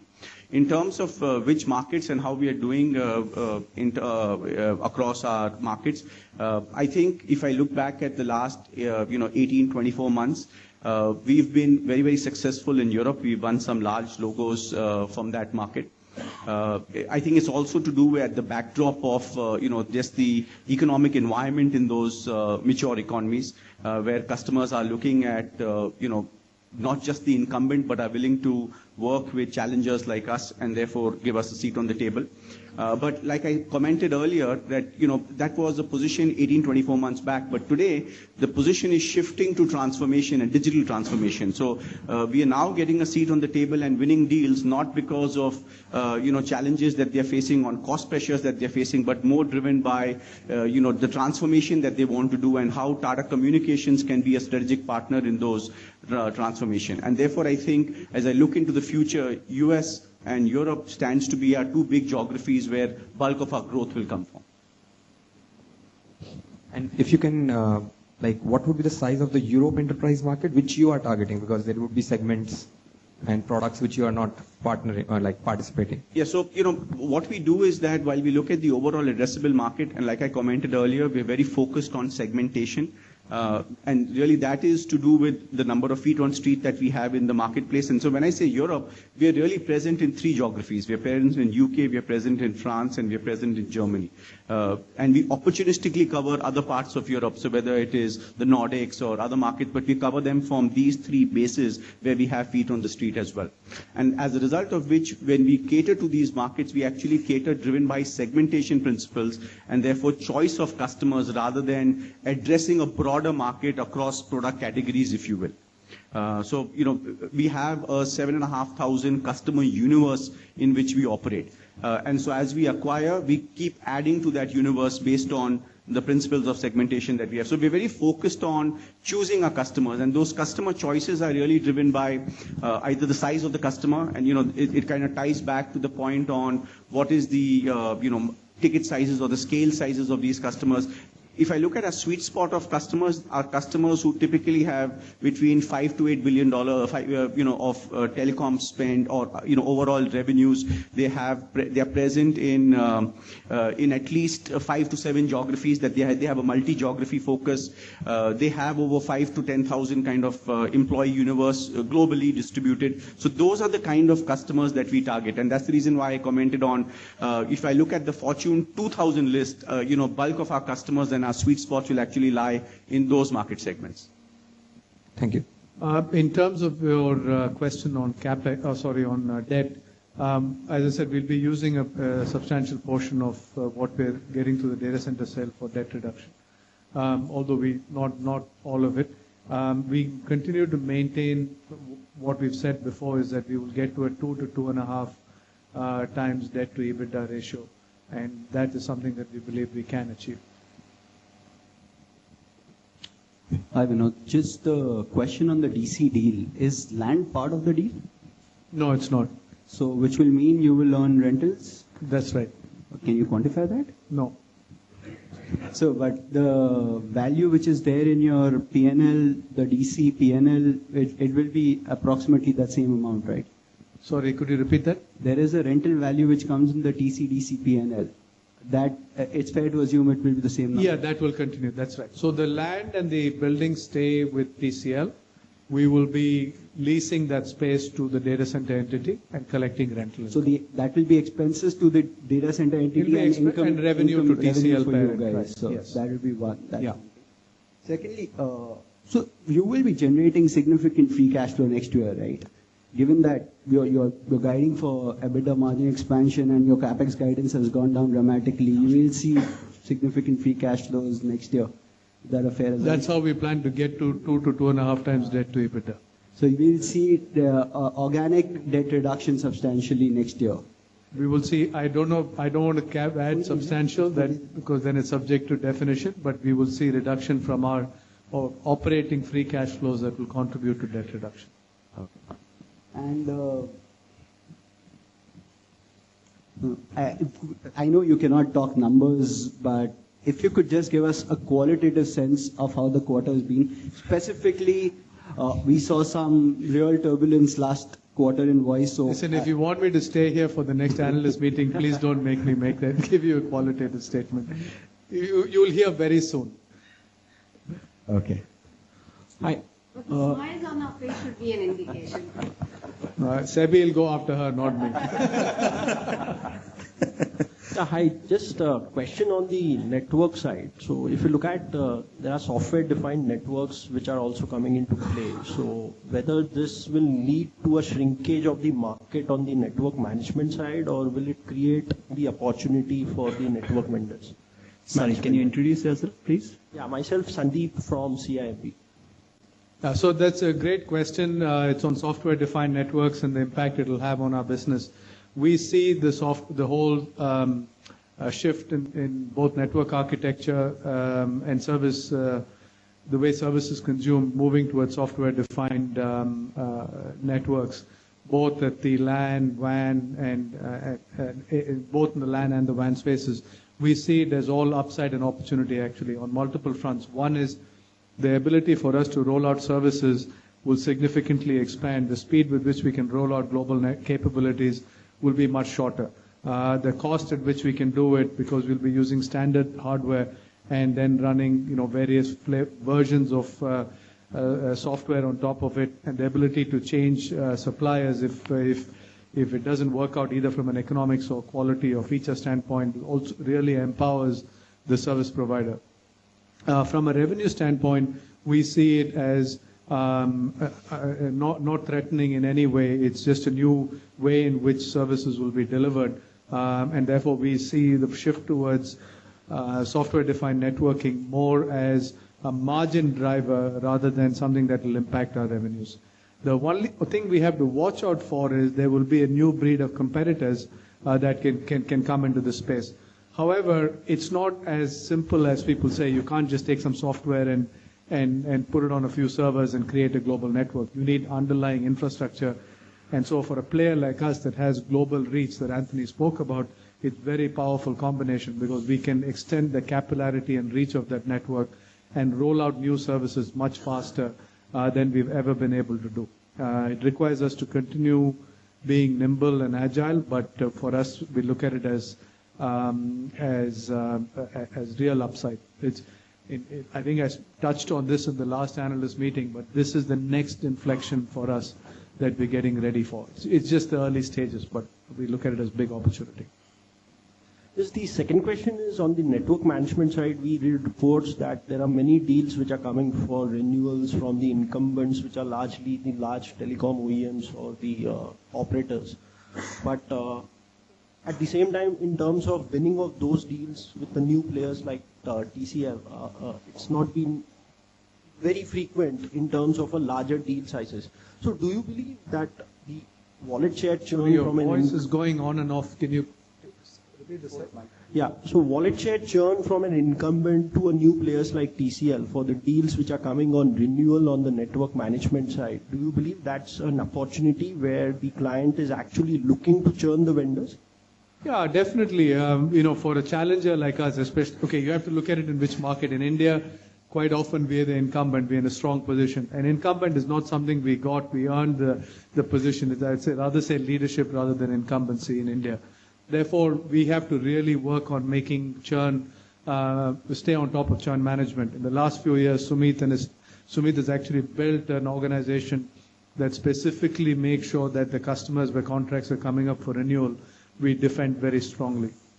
However, in international, which is the bigger pie that we're going after, we are the challenger, and therefore we're constantly on the lookout for opportunities to get in, and that the door that opens when a contract comes up for renewal is frankly upside for us more than downside. If I could just add, what on the point you're making, which is around network management and some of these contracts which are coming up. Many of these contracts actually reside with incumbent SIs, and then the network providers work at the back of those SIs. And I spoke about our partnering with some of these global SIs, including the Indian global SIs. So as those contracts come up for renewal, we will engage, and we are engaging with all of these SIs, and we're seeing that pipeline of deals grow. So that's an indirect answer to how we're looking at the pipeline grow for us as well. So your point is right. Many of those deals are in renewal, and many of these SIs are competing for them, and we will participate in those deals as well. And just last question, what could be the peak margins on the network management side? Because if we look at the segmental revenues of some of the incumbents, the margins which they make on the network management side is close to around a high single digit or close to around a mid single digit. No, firstly, we're not in the, just to clarify, we're not in the business of network management. What we offer is managed network services, right? So it's not just, when we say network management, it's somebody who's just looking at the connectivity that's provided by another provider. Our business is actually providing the connectivity itself, right? And we offer that on a managed end-to-end SLA basis, right? So the margin profile is completely different. You're talking, on our network services, you're talking between 20 to 30% EBITDA margins, depending on whether it's a more traditional service or something that's new. So it's different from, an SI that's just managing the network that they buy from us and only provide the warm bodies that look at screens. That's not what we do. Hello. Myself, Rahul Maheshwari from IDBI Mutual Fund. As you told that you are the leaders in data center, you have a great market share. The coming trend is about the data analytics. So how Tata TCL find the opportunity over there, and what's the market size, and how the trends would be coming going forward? And can you give an illustration or something example which can drive the growth towards data analytics? Okay, so data analytics, big data, and so on, the market size, I really don't want to hazard a guess, but there's $1 billion somewhere there, right? And the reports that you read, they talk about it in tens of billions of dollars. But dissecting it to say how much of it is in the services space, how much of it is in the actual big data application, and then how much of it is in compute and storage, today is anybody's guess. I'll just say that big data and analytics are being used extensively. A lot of our CIO conversations are centered around that. customers are seriously looking at not just those who are e-commerce companies and so on. We're talking about manufacturing companies, retail companies, those who are in even B2B services are definitely leveraging big data techniques to make more informed decisions. Data sets also expanding rapidly, so the compute power that's required is also increasing. All that is true, and we see that trend good. So what are we doing about it and how it affects us? One is it definitely contributes to the amount of space that is required in data centers. The second is, the compute power that is required is not something that individual companies can actually maintain themselves, and therefore they will be turning to high-performance compute solutions on a usage basis. That's the second trend that we see. And the third thing is, in some cases, customers are saying even a big data, big data solution like Hadoop, they don't want their own in-house implementation. They want to buy it as a service, right? So we will benefit from these these requirements and the transition towards big data on multiple levels. Our data center entity will definitely see requirement for bigger footprints that we will see. Although now that we will have a 26% share in that and not entirely own it. But what we're more excited about, and we have live cases of it already, we've rolled out Hadoop as a service for one of our customers, right? And the next stage will be for us to sell that Hadoop as a service to our customers so they can actually buy that and consume it as and when needed rather than create that capability themselves. And then the third aspect is, we made an investment in an artificial intelligence company about a year and a half ago called Sentient. And Sentient is actually creating a service for high-performance computing on tap, or high-performance computing as a service, but that's probably a year or so away. But this trend is still in the early stage, and we will keep abreast of it. It's a high-margin business? Okay, it depends. The high-performance compute is probably not a high-margin business. It's probably a 10 to 15% margin business. But when you move up the stack into, say, Hadoop as a service or some other big analytics platform as a service, you'll be talking about 20 to 30% margins.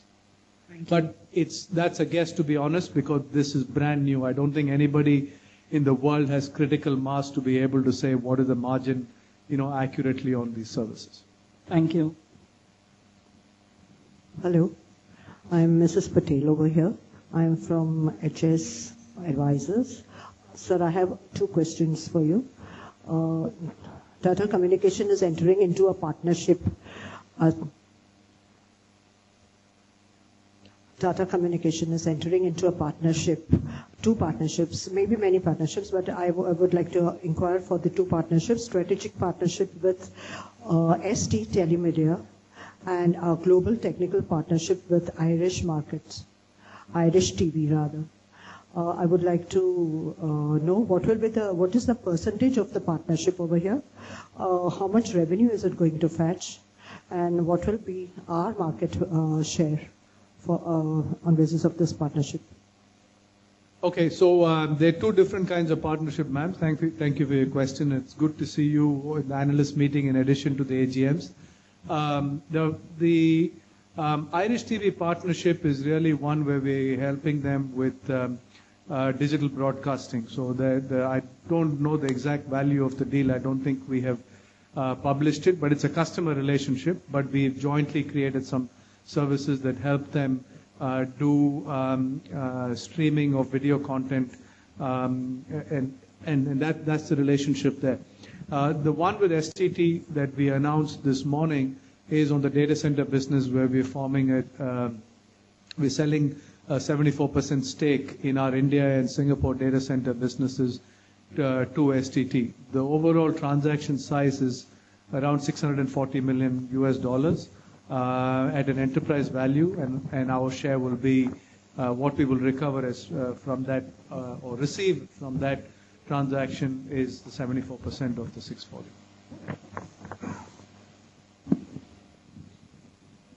Hi, this is Amrita from Morgan Stanley. I have two questions. Firstly, just to confirm on the data center deal, you would continue to receive the rentals. The only impact of $450 million EV getting in would be 1.5 to 1.8 billion of your EBITDA. Does this change your EBITDA margin estimate of around 30% 3 years forward or by end of fiscal 18 for your data business? And secondly, of the 700 acre odd your core land, do you have any other monetization plans that you can share?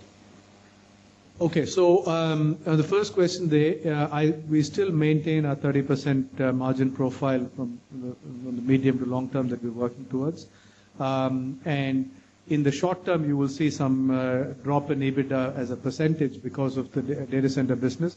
But frankly, we're seeing other services grow fairly rapidly, like the portfolio that Anthony presented, that we believe that the EBITDA margin will grow back up to the 30% target that we've set for ourselves and the commitment we've made. As far as the 700 acres of land, roughly, that we have non-surplus land, we don't have any updates to provide, and there's no monetization that is planned in the coming fiscal year. Thank you. Can we get a mic there?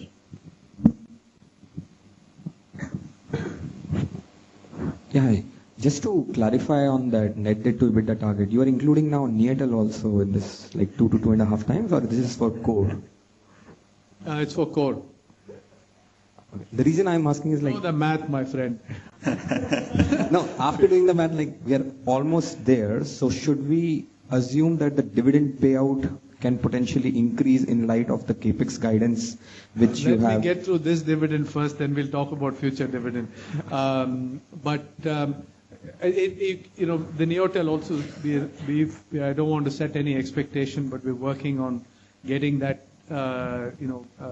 exiting that business and then extinguishing that debt obligation also, which is ring-fenced locally, but we still show it on you assume it in our calculations. But we were talking about the core business. Okay.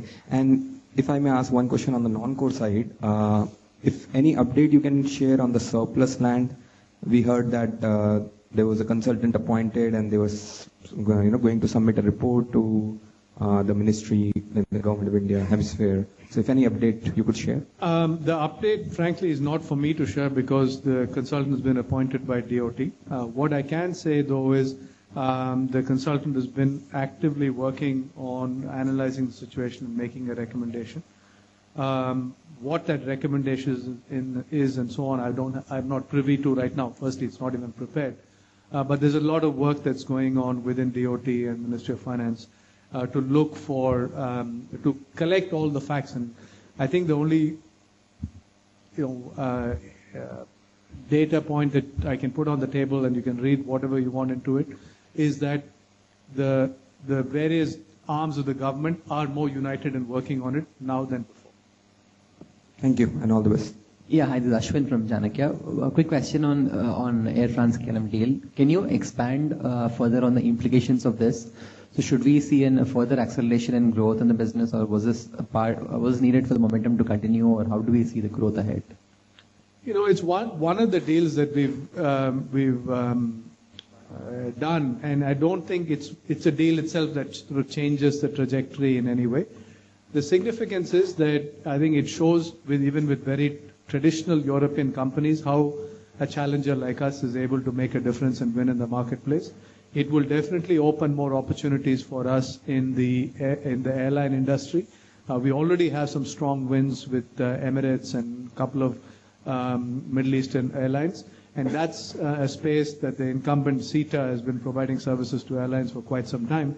These are good references for us to knock on the doors of other airline customers. So I would say in terms of a catalyzing aspect, it would be more within the airline industry. Obviously, it's a large multinational, so we'll use it as a reference elsewhere also. Thank you. Hi, this is Samir from Birla Sun Life Insurance. While Pratibha mentioned, the reduced capex guidance of about $200 to $250 million, that's what you're planning. How much of this capex would be towards, say, maintenance, regular capex, and how much would be, towards more innovative services offerings and all? So about 100 odd million would be towards regular capex for maintenance, and the balance 100 we would use towards strategic projects and expansion. Okay. And, one question regarding the ROCE. Obviously, you all are looking at improving the ROC of the business as a whole, and post possibly, the stake sell-off in the data center business and, reduction in debt and possibly in Neotel in the future. What kind of ROC, you all are targeting as such in the future? We have guided that over the next 3 years. Our intent or desire is to hit 15% ROC. Okay. And, one question on the global telecom consolidation which has been going on, what kind of challenges and possibly what kind of opportunities are you looking at in this particular space? Frankly, at this stage, we are not looking to either consolidate or be consolidated. We believe that the platform that we have is of a size that can grow considerably on its own. And we see when some of the players are getting into consolidation mode, it actually defocuses them from being active in the marketplace. So we look at organic growth, and we're pretty confident that we can maintain above market rate of growth doing that ourselves. Okay, thanks. While we take questions from there, I'll probably squeeze a couple of questions from the webcast. So there's one question on what is the strategy of the data center services layer after the data center infrastructure transaction being concluded. So that's one question. Okay, so let me. I think the question is on data center services. Over the last year, we've really doubled down on our resources and activity related to both product management and in the last 1 year, we've increased the resources, especially within Sumit's organization, on the go-to-market resources that we have. So the focus is going to continue to be to build out our public-private hosting and cloud enablement services, to significantly expand our security services using both in-house development as well as white label partnerships, and to add sales and BD resources so that we can grow revenues. We have created some good services, frankly, that I think are not reaching enough of our customers. Therefore, we need to make sure that our sales team is both trained and has the adequate number of resources to get these market-leading offerings in front of our customers. Thanks. By the way, that was Debashish Majumdar from Edelweiss. Another question is from Aditya JIPL Capital, which is, so you got the data center transaction done. Presumably you are looking for a buyer in Neotel. Is there any other investment or transaction you're pursuing at this stage? Not that I'm aware of.